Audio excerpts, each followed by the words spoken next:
राखी बहना भर के अपना प्यार, लेके आई राखी बहना भर के अपना प्यार। आया राखी का त्योहार, आया राखी का त्योहार, आया राखी का त्योहार, आया राखी का त्योहार। यादें लाई बचपन की वो झगड़े वो तकरार, यादें लाई बचपन की वो झगड़े वो तकरार। आया राखी का त्योहार, आया राखी का त्योहार, आया राखी का त्योहार, आया राखी का त्योहार।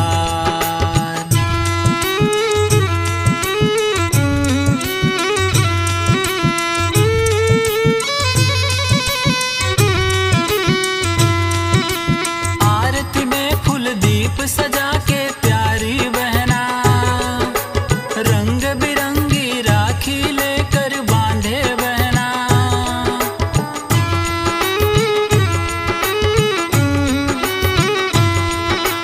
आरती में फूल दीप सजा के प्यारी बहना, रंग बिरंगी राखी लेकर बांधे बहना।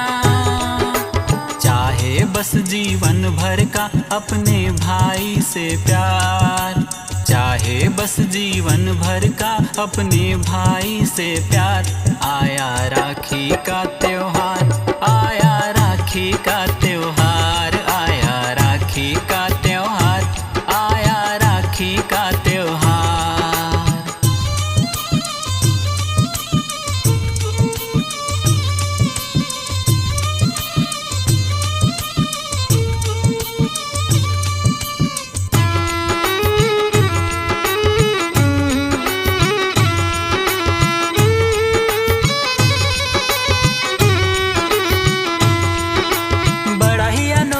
ये नाता भगवान बनाया, खुशकिस्मत वो भाई जो एक बहना पाया।